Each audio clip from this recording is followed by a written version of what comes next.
American poet, translator, and college professor, Longfellow is considered to be both a popular and serious poet. Longfellow was one of the few poets included in this recording who enjoyed enormous popularity during his own lifetime.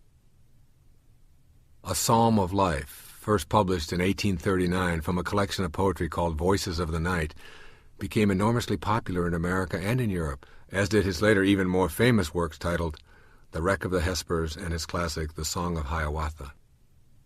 This poem, written by the man who holds the title as the most popular American poet of the 19th century, is a tribute to one word, and that word is enthusiasm. The original Greek meaning of this word is a God within.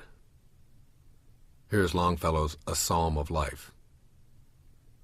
Tell me not in mournful numbers, life is but an empty dream, for the soul is dead that slumbers, and things are not what they seem. Life is real, life is earnest, and the grave is not its goal. Dust thou art, to dust returnest, was not spoken of the soul. Not enjoyment and not sorrow is our destined end or way, but to act that each tomorrow find us farther than today. Art is long and time is fleeting, and our hearts, though stout and brave, still like muffled drums are beating funeral marches to the grave. In the world's broad field of battle, in the bivouac of life, be not like dumb driven cattle, be a hero in the strife. Trust no future, however pleasant, let the dead past bury its dead, act in the living present, heart within, and God o'erhead. Lives of great men all remind us we can make our lives sublime, and departing, leave behind us footprints on the sands of time. Footprints that perhaps another, sailing o'er life's solemn main, a forlorn and shipwrecked brother, seeing, shall take heart again. Let us then be up and doing, with a heart for any fate, still achieving, still pursuing, learn to labor and to wait.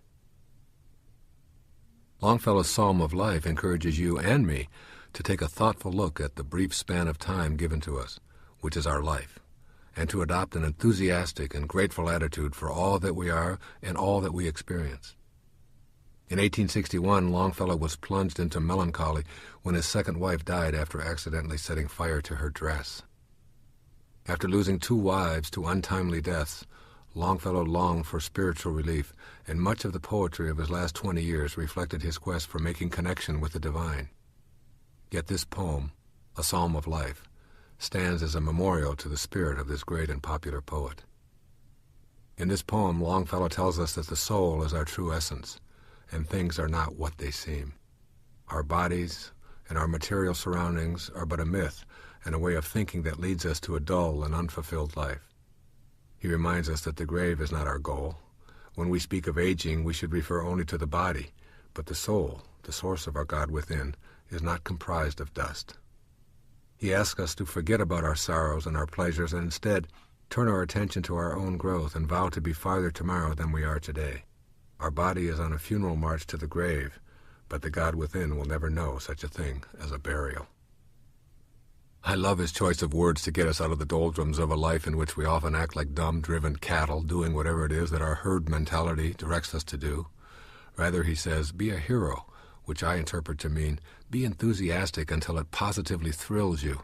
Demonstrate your enthusiasm for life and radiate it outward in everything that you do until it infects all those around you. This is heroism.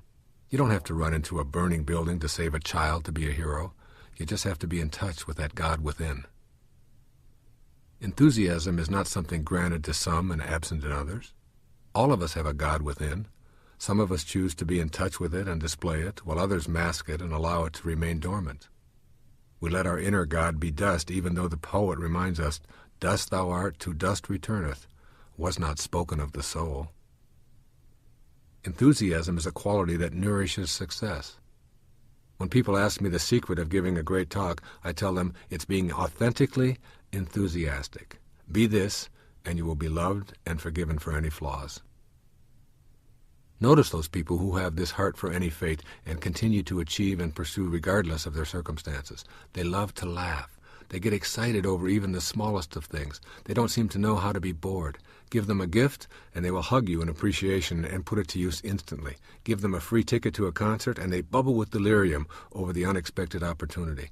Go shopping with them, and their eyes are open, appreciating everything in sight and never complaining. Don't you just love being around them? This is enthusiasm. It is the God inside all of us that wants us to know what Longfellow means when he says, life is real, life is earnest.